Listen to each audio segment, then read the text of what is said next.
All right. Hello, good morning, good evening, and good night. I hope you guys are doing absolutely fantastic because today I want to talk to you guys about the market recently and how in the market we're experiencing a slow little uptrend, which is awesome to see.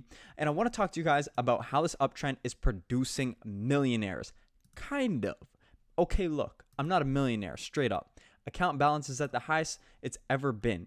And it's thanks to all the reinvesting that we did at lower prices. So today what I want to talk about, sure, the market's making millionaires, but you know what? If you're not a millionaire, if you're like myself, you got a little bit of money invested and you bought at low prices, I want to tell you guys about what I exactly bought throughout this kind of market crisis, how everything's performing, and what I see kind of for the near future.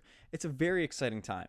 We just rolled out of the whole tariff situation with Trump. And if you're new to the channel, goddamn, we're honorable investing. We have 8,026 subscribers. That was the weirdest thing I think I've ever said on here. I say a lot of questionable things, but nonetheless, I'm really grateful that you guys are here because this is actually a very exciting day. My account is finally in the positive once again. We're up 2.33% off of a couple great back-to-back days. Okay, it's awesome when the market's going up. But what's really exciting is when the market goes down and produces amazing opportunities. And so what I really want to talk about in this video, the meat and the beans and potatoes and everything great in between, like gravy, what I want to talk about is I want to talk about the downtrend. And I want to talk about where we currently are. And I want to talk about how we positioned ourselves, because how we position ourselves is why we're able to appreciate our portfolio so well right now. And I want to talk about what we did and how we learned from this and how we can apply this to future situations when the market dips. We didn't panic. We did exactly what we said we were going to do, which was buy more Yieldmax ETFs, buy more income producing assets, and then at the same time buy capital appreciation plays such as SPXL. And I want to talk about my returns on all of them. So if that does sound good and you do want to dive into my portfolio and see what I bought in terms of Yieldmax ETFs, everything like that, we're up to 8,026 subscribers. 26 subscribers, as mentioned, 231 subscribers in the past 28 days. We're growing so many subscribers and our videos are doing fantastic. Thank you once again. And I really hope you guys are enjoying the videos. So as I mentioned, 63.5, not bad. We're at the highest marker we ever did. Okay, we did a lot in terms of deposits. We did a lot in terms of margin debt, but it all came at a great timing. And so what I want to do here is I just want to show you guys, okay? This was the S&P 500 over the past year to date. So since January 1st, 2025, we've seen the market hit all-time highs at about 6,100, something like that. And then we've seen the market crash. I call this a crash. This is the whole kind of tariff situation where the market went down to about 4,800.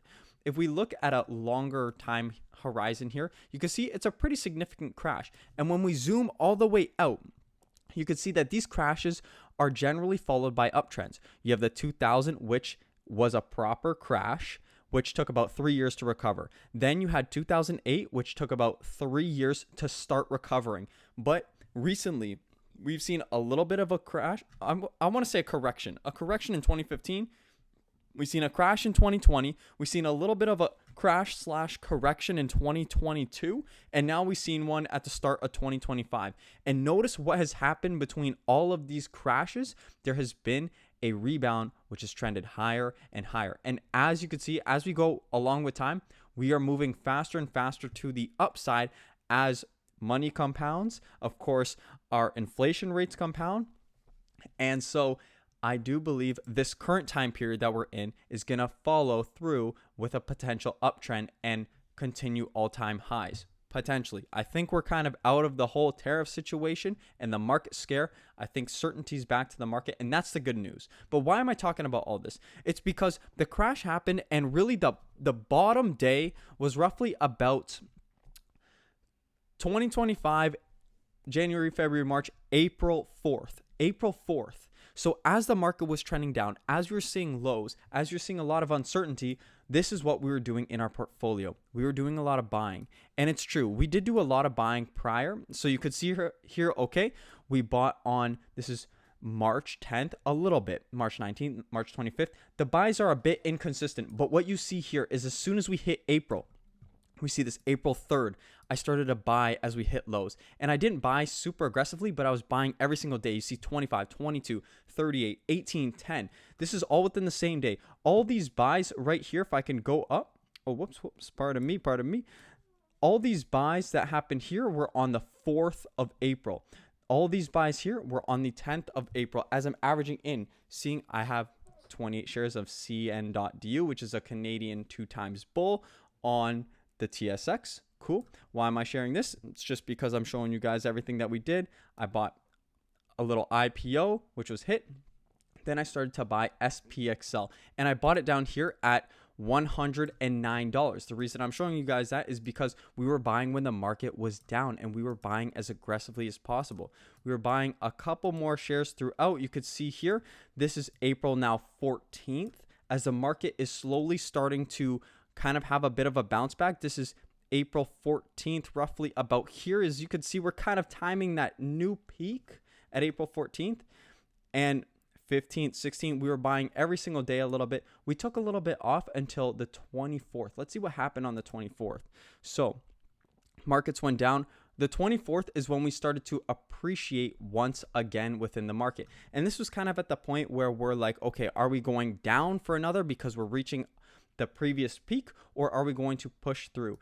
And my personal thoughts on that were a lot of things were kind of clearing up with tariffs at the time, as big announcements were being made, and I went all in. This is when I made a huge kind of purchase on margin. I put a lot of money that I had, figuring that, okay, if I went, and even if the market was to trend down, I would not be in a margin call, because if you look at my buying power, I still have $22,000 of available buying power with $9,000 invested in margin. And so I went huge. Look at this. This is the kind of thing that hopefully, fingers crossed, I'm not a millionaire yet, as you can tell by my portfolio, but hopefully with continued efforts like this, with huge buys at great prices, you could see May 1st. May 1st was kind of this date, right? Where are we at? Right about here. May 1st, where the market was still at about 5,500, something like that. We were able to pick up a lot of different shares. You can see 117 shares of XYZY, PYPY, Coney, 186 shares, NVDY. We also we're consistently buying SPXL back when it was $122, now sitting at a share price of about $150, but I still think that has a lot of room to grow as the overall market grows. So we were buying extremely aggressively, and we held off all the way until May 8th. Where is May 8th on this whole thing? May 8th is roughly about here. Roughly May 8th was the last that we bought, and then fortunately we had a nice uptrend to where we sit today. So why do I mention all of this? It's because our stocks are seeing a pretty decent uptrend. Coney up 10% today, even though Coinbase, okay, was up 23%. And we had NVDY today up almost 3%, where Nvidia was up about 6%, 5.5%, 6%. Then you have XYZY up about 5.73% today alone, and the underlying stock, the underlying stock was up about 6%. XYZY was up about 3.5%. So you can see, okay, Yieldmax ETFs are kind of lagging behind. I did this. I bought at low prices because I wanted to accumulate a lot of monthly income, which I could hopefully then use towards other investments, such as the 3x bull like SPXL, when it's a great price. But all that is preparing us to become essentially quote unquote millionaires. I don't care about me being a millionaire. I don't care about making a lot of money. I enjoy investing. And to me, it's almost like a game, but it has real life implications, and it's very fun. You pick up amazing companies and you try to get them at the best prices you can.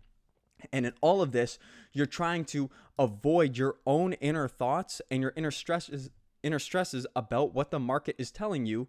And you have to be strong. You have to do things on your own and ignore all the noise. And that's what we did. And we bought and we bought and we bought all the way up until May 8th, May 9th. And of course, it's going to serve us now. So where do we go from here? At the current time being, we hold. We don't sell. We hold. We continue to ride the market up, and we look to buy great priced assets. That's what we did, and that's what we will continue to do.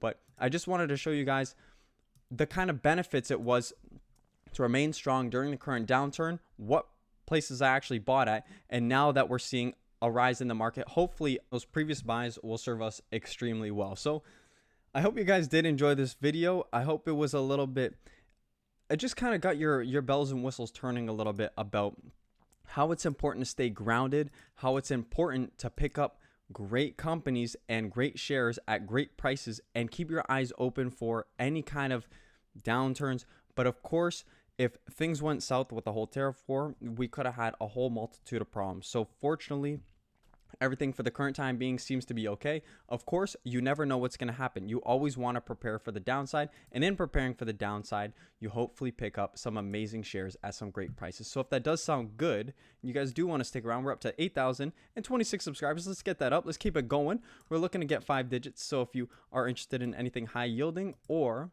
building your assets, even potentially some capital gain assets, stick around and I'll do my best to keep you guys as informed as possible. I hope you guys did enjoy this video and I hope to see you guys in the next video.